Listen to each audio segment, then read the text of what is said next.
That's what it is. So we prefer to mentally judge the character. We prefer to find excuses to why we're not trying something that's outside of our known comfort behavior. It's only because we're afraid ourselves. But hi everyone, this is Mihaela with Art of Experiencing. I know that I don't have the best light, but I'm doing this from school because I have 3 hours between my last class and the next class. And I went to have coffee and it was wonderful, and I had a chocolate croissant and everything was great, but I still have an hour to go. So I thought, let me just remember my prior class and what I was reminded of when working with directors and filmmakers, which was using all of the techniques and all of the exercises that, I have a paper cut observant. They were to do a monologue and they were to express themselves in ways that were going to be surprising. And the choices that they made with those monologues, like we always do as actors, I realized they're very constricted. We always make choices that are constrictive. We always make choices that are within the box because that's the way that we were brought up. That's what feels comfortable to us. So we had an argument, not even an argument, but it was a heated conversation, which I love when that happens because that's what acting does. It can affect some people in some way, and then it can affect other people in other ways. So the monologues, what do you think the most comfortable thing of doing the monologue was going to be? Without any kind of specific choice, starting to say the lines, starting to say the monologue. Everybody takes on the public one personality that we have in everyday life, that we were taught, that we were conditioned to portray. And we bring that self, that part of the self, to the character. And some people mistaken that by thinking that if you bring yourself, which is that one personality that we reveal to the public in everyday life, that's the self. So if you bring it to the character, that's going to be sufficient for the character because you are being yourself. And that's where the misunderstanding happens. When you are bringing yourself to the character, especially in method acting, when you are bringing yourself to the character, you have to search for different personalities that we all have within ourselves. We have to search for outside of the way that we behave in everyday life. We have to go beyond the one personality that we feel comfortable with. For as long as you're staying with the personality, which is the first one that you go to, it's going to be a one-note monologue. It's going to be a one-note character. So I am so grateful because when I teach, I get to be reminded by the students who are putting themselves in front of the rest of the class when they're trying to, in this case, do a monologue. And I'm learning that, especially for young students who have not lived as long as I have, contain themselves to what feels comfortable to them. And for them to mistake that with being the true self. The true self and the natural way of being or the comfortable way of being is not enough for the character to become interesting.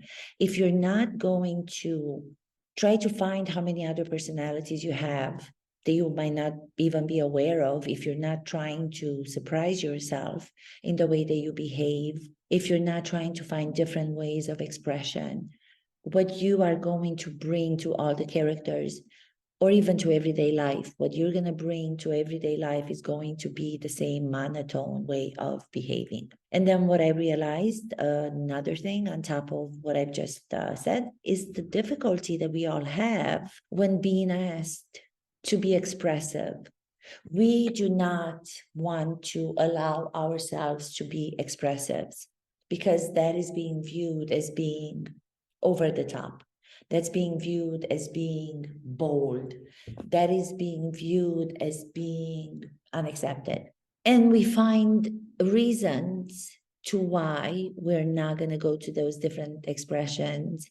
And rather than accept that we are fearful of going there because we are not used to those other personalities that we might have inside of us, then we find justification to why we're not going there by saying, oh, but reading the text or reading the monologue or reading the play or the script, what I interpreted this character is doing is to just be seated in one way, which is one monotone way of doing things, which automatically suggests that that actor in this case is judging the character. When we are judging the characters as actors, we will not get to become bold or risky or living truthful sensory experiences in the given circumstances of the script.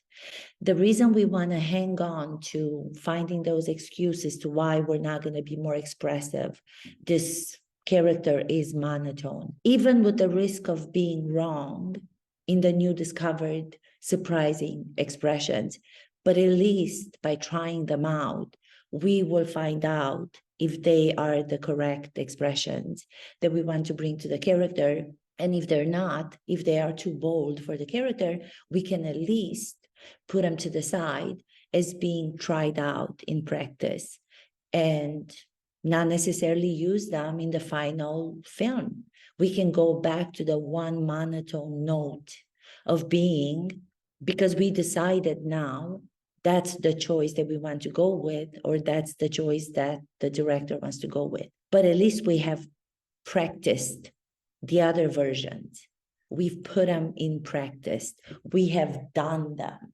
We have convinced ourselves and we have convinced the director that ultimately he wants to go back to the beginning version of expression, which is the one where I'm just seated and I'm not doing anything. But even if we decide that we want to go with the simple expression, even if we decide that we want to go with the simple way of doing things, which is the most comfortable to what we're used to doing, you still have to create specific choices to what it is that you're going to be working on in this particular monologue or in a particular scene. If we go on stage as an actor, we have the impression that the thing that we want to do for a monologue is to recite, to just say out the lines without taking into consideration the place.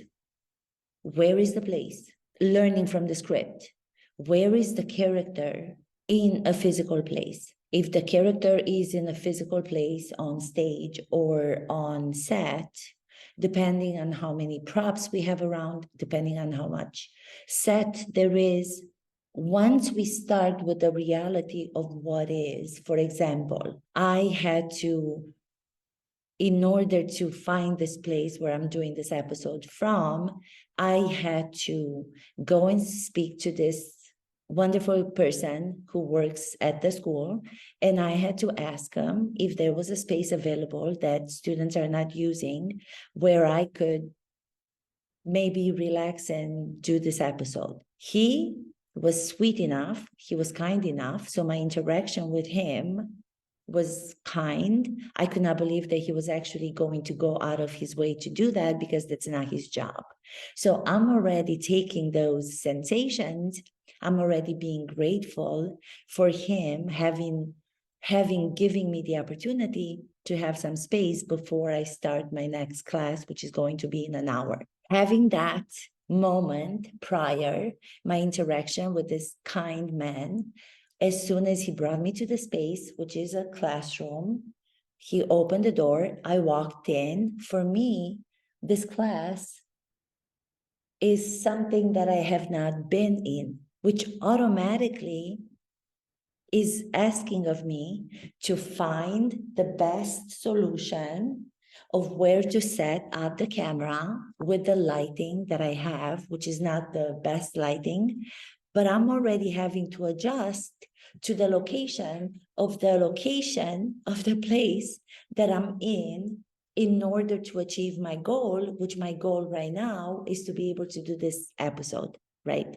So that's what I did. I came in, I turned on the lights. I was able to see where the lights were the best Like I said, they're not the best everywhere. So then I set my chair where I'm thinking right now that is the best for me to be able to be seen and have a fair lighting for the people who watch, not to be too much or to be not sufficient. That's already an experience that I'm going through, which I take with me right here, right now. So if I were to now start a monologue, I would take into consideration the moment that I had with a kind interaction, this space, which has all these beautiful film scenes from different movies. I recognize there's a picture of Al Pacino that's up there. I think it's from the movie Dog Day Afternoon. That was so many years ago. Then I see another picture of Scarlett Johansson from Lost in Translation, which is the movie that put her on the global stage. And then there are some old VHS tapes that are on the side of the left wall. Also, I'm realizing now the walls are different colors. So there's a wall on my left that's red. There's a wall that's in front of me that's blue. There's blue on the right. And then there's also this big screen TV, which I didn't want to be part of the frame that I'm in. And now I'm hearing sounds which are coming from the pipes in the ceiling, or are they coming from upstairs, the next floor, from a class maybe that's already going on, or is it just electric? I'm not even sure. But only showing you, demonstrating to you my attention to the place as is required of me to move my head from where it was when I was speaking to the camera to be able to make all the observations that I did. Another observation could be that I'm turning my chair to see what's in the back. The wall behind me, there's a picture of the movie The Usual Suspects with Gabriel Byrne, whom I met a long, long time ago. We used to actually be some sort of friends. We were never like very close, but we went out as friends a couple of times. Even my sister from Greece met him when she was visiting me in New York. But that required of me to turn my back and to recognize, oh, there's Gabriel Byrne, The Usual Suspects. Already seeing all these pictures are putting me in a state of mind that is completely different from when I began the video.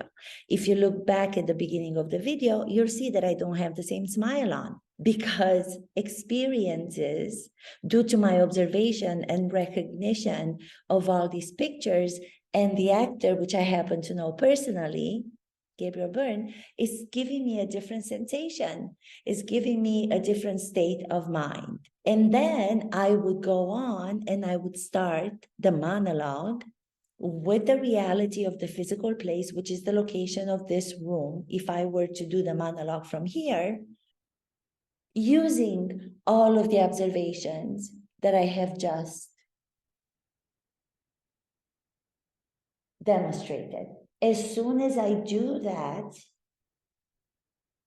the first line of the monologue is going to come out of my observation of all of the things on the different walls in this new classroom, and is going to be supported by my gratitude to this amazing person who found me this place, so I don't have to go for coffee for another 1 hour and not get to my objective, which is I really wanted to do my episode today, which is what I'm doing right now. After I have been completely observant of what is, to go more into the monologue of the character, then you allow to come in the imagination. The training of the imagination is of such importance as an actor, that at any time you can allow the imagine of the circumstances of the play. In this case, the character, let's say it's from a character in Chekhov, and the monologue takes place outside, and there's the seagull. I'm just focusing on the seagull, and there's a lake. So if I am to get into the character, I start with the same things that I did before the character. I start with the same observations of what is. I'm looking up again to see the picture of Al Pacino, who used to be one of the presidents of the Actor Studio. And just now, what occurred to me is that he's no longer the president of the Actor Studio. The presidents of the Actor Studio are Alec Baldwin. No, or is he part of it? Estelle Parsons. No, I take that back. I made a mistake. He's still one of the presidents of the Actor Studio. So that kind of thought process that's going on in my mind as the person, as the actor, is the thought process that's going to get me into the lines of the character, because characters are people who also have to have thoughts. So we never just have one singular thought in our head as a character. We always have multiple thoughts. So if I allow, oh yeah, Al Pacino, I was confused about him. I thought he was not the president, but he is the president. Okay, but I'm still looking at the picture. So then how do I transform and allow the imagination to come on and bring the imaginary place of the seagull with the lake?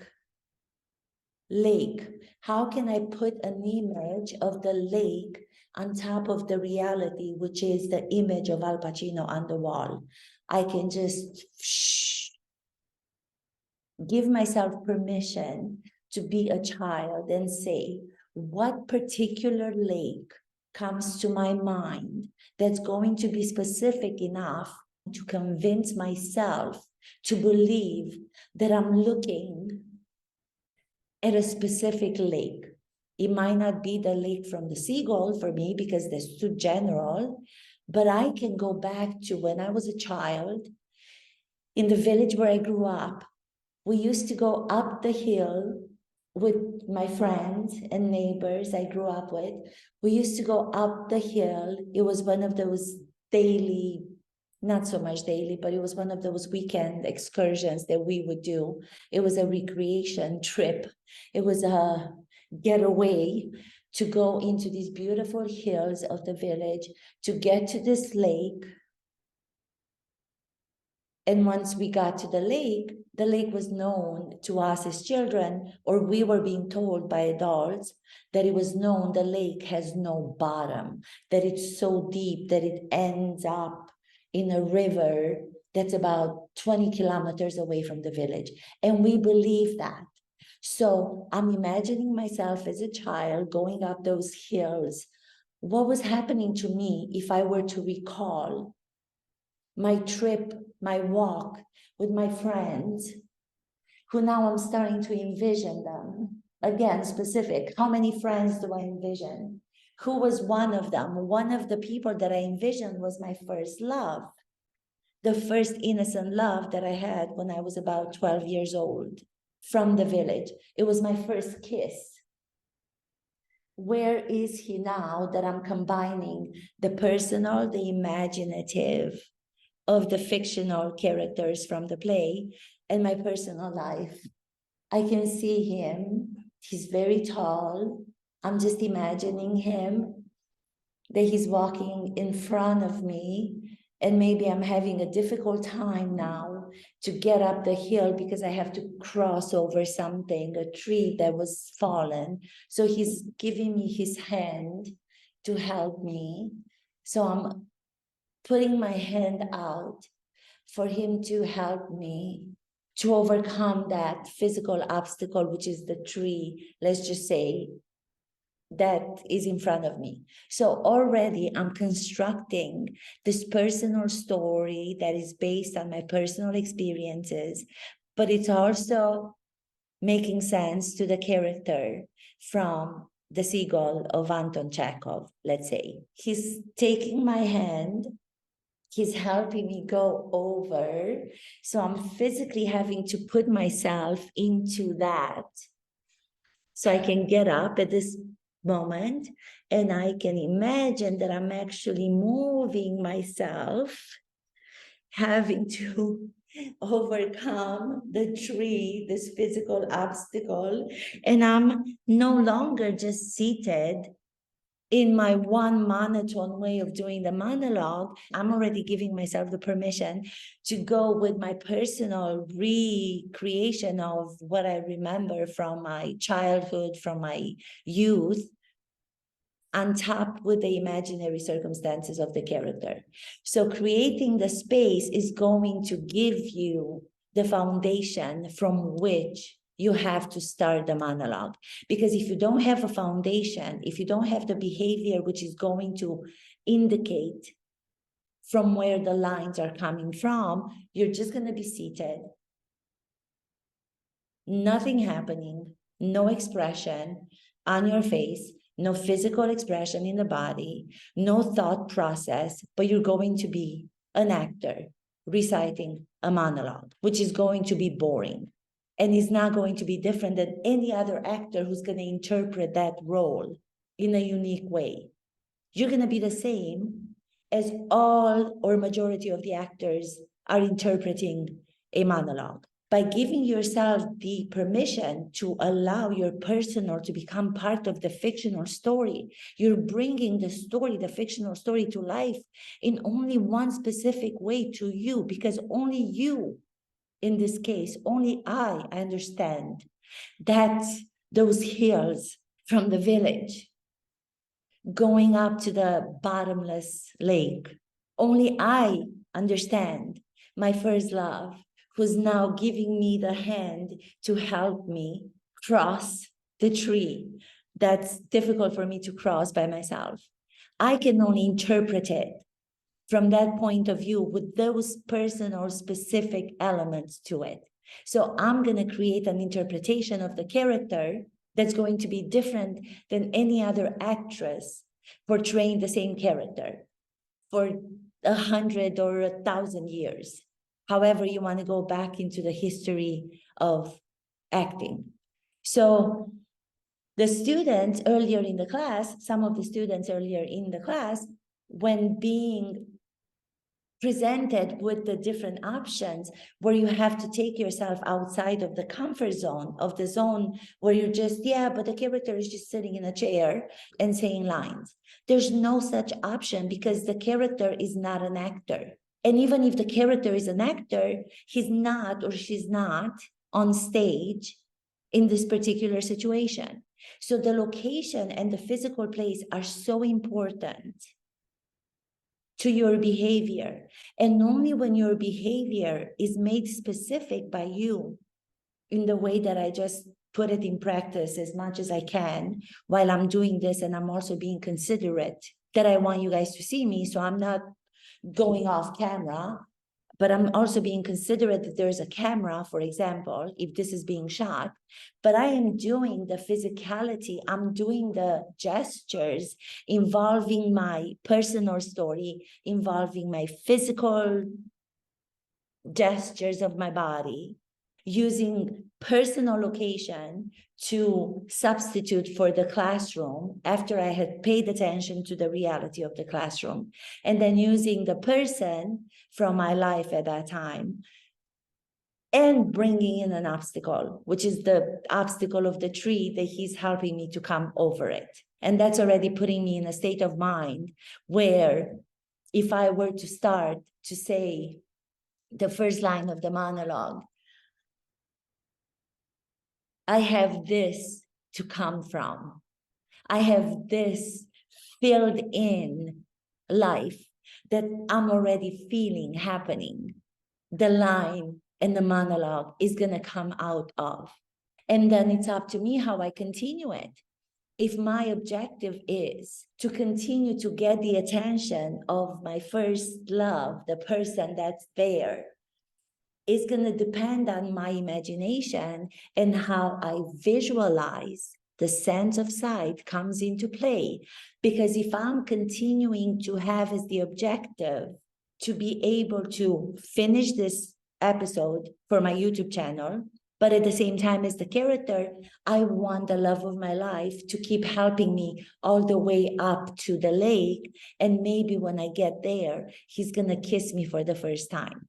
If I imagine that this is before he kissed me for the first time, because I know being kissed for the first time at the age of 12 by him is still going to be something that I will remember for the rest of my life, because it was my first butterflies in the stomach. It was my first innocent love. So if my objective is going to be, I want his attention, so I'm going to maybe the next time pretend that I'm having a difficult time walking. So I'm going to need for him to help me. Treplev, which is the name of the character in the play. So I substitute his real name for that name of the character, which I'm playing with, even if it's a monologue, because when you're speaking to someone in a monologue, you still are speaking to someone who may not be visible, who may not be on camera, but is off camera. The name, I'm not going to say the real name because you don't want to give away secrets of your personal gifts that you must have as a human being, and you have to protect them so you can continue to use them in acting. I'm going to replace his real name with the name of the character, and I'm going to call out and I'm going to say Treplev. He walks in front of me. I'm trying to catch up with you. I'm trying to catch up with you.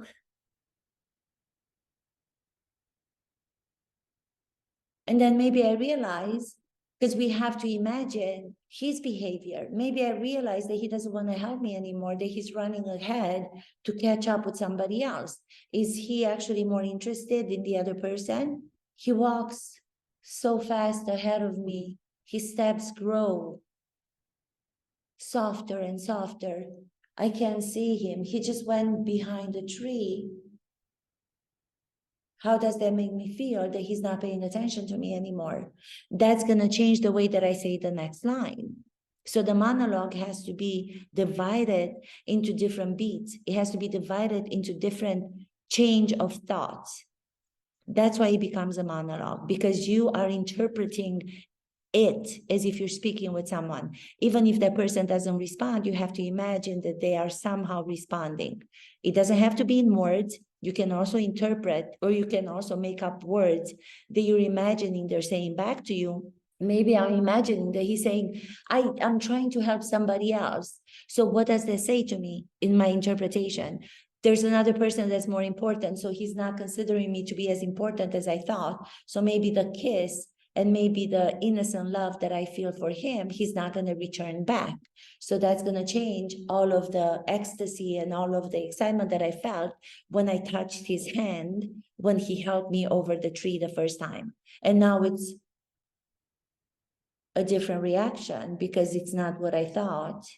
Reaching my objective to get to the lake, to him maybe kissing me for the first time by the lake, maybe that's not going to be what's going to happen. So what do? Do I retreat? Do I try again to get his attention? Do I apply a different tactic in the way that I want to get his attention? Do I maybe fall and imagine or pretend that I can't walk anymore, that I don't know, broke an ankle, or what is going to be my next tactic in order to get his attention? This is all work that's being done moment to moment to moment by combining the personal with the imaginary of the script. And not only will it help you as an actor to be able to be active and to create credible character to the people watching, but you will also create credible location. People watching, or the camera watching, is not just going to see an actor doing a monologue. The camera is going to read a human being, a character with a mind who's processing different thoughts, who's trying to overcome obstacles to achieve the objective, which is I want to be kissed by the time I get to the top of the hill by the lake. How do I go about doing that? What are the different tactics? What are the different ways in which I can do that? And it's also exciting. It's fun to do. It's so much more fun than to stay with the first I'm going to be comfortable. I'm going to use myself, but only the self that I'm comfortable with, which is the one personality that I show to the world every day.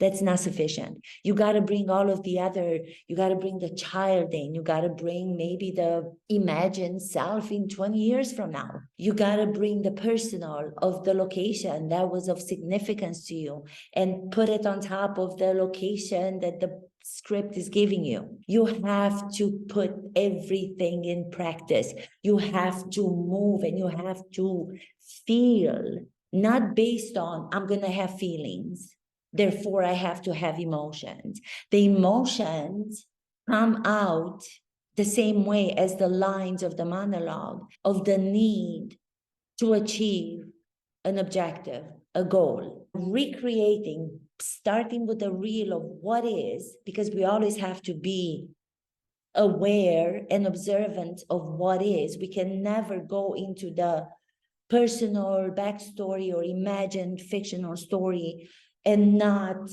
be observant of the fact that the chair moves. I just realized that this chair is one of those chairs that rotate. Was I making noise when I was doing the episode? I don't know, but something is distracting me from keeping my eyes on the camera, which is wonderful because that means that the audience is going to see me pay attention to what is. So they're going to believe that I'm creating a life, a sensory experience for myself, which starts to look like that of a human being. Because that's what we would do in real life. We react using our senses to everything. The reason why I knew to come to sit in the chair is because I saw there was a chair.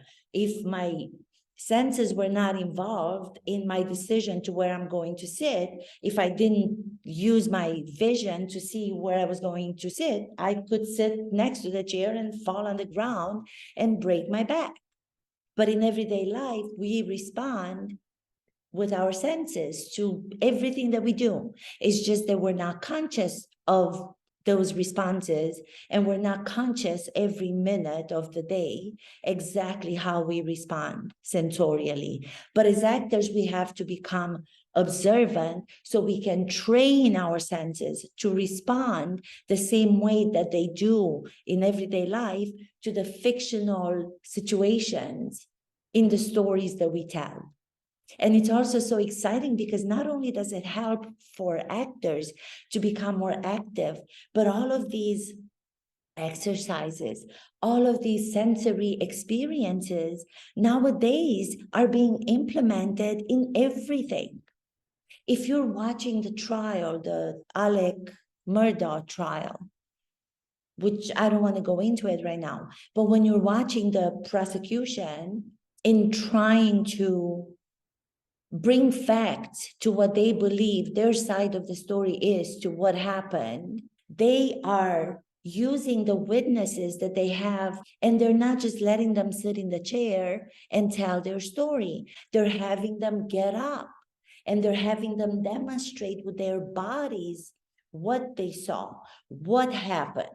How did this happen? Did it happen like this? Was the body like this? Was the gun here? Was the gun here? Was the body turned halfway? Was the head down more? What happened to the hands? Everything is being demonstrated by lawyers in practice with their witnesses, because that is what will grab audiences. In the case of the jurors, which happen to be the audiences that they're trying to convince of their side of the story, that of the prosecution in the case. And the other side of the story, the defense attorneys, they're doing the same thing. They're demonstrating, they're having the witnesses demonstrate, they're having the witnesses get up from the chair, from just not doing the monologue in a one comfortable way, because they would feel much more comfortable being in the seat. They're making them get up so they can demonstrate. They can express themselves, they can show, because that is so much more vivid for the audiences, for the jurors, in convincing them of their side of the story. They're creating sensory experiences because they're having these witnesses relive that what they are saying. And that's what this is about. They're doing it now when you're watching house renovation shows. Why would they stage the house before a client comes in to decide if they want to buy it or not? They're staging it because they want to create a sensory experience. They're putting a sofa, they're putting the candle, they're putting the light, they're putting the pillows with different accents because they want to make the place as livable, as credible to be lived in. So when the client walks into the door, they're not just going to see an empty space, because it doesn't matter how beautiful the house is going to be. If it's just an empty space, it's not going to create any kind of emotions for anybody, because there's no sensory experience for them if there's nothing there for them to be able to connect to. They're putting the sofa, they're putting the pillow, because when the customers come in, they can look at the color of the pillow, and that might just remind them of something from their own personal life. That might just remind them of something from their own childhood. Options that they will have a sensory experience by completing the location with as many palpable objects, so their senses, their sight can be taken by the pictures on the walls, the smell of the candle, because that will give them a smell of home, of cozy, of intimacy, of family. So all of the tools of acting are being used in everything else in life. And not only that, but they will make you live life so much more vividly, so much more passionately. That's all I have to say. Happy Valentine's, everybody, and happy celebration of love, but most importantly, happy celebration of life. Thank you. Kisses. Bye.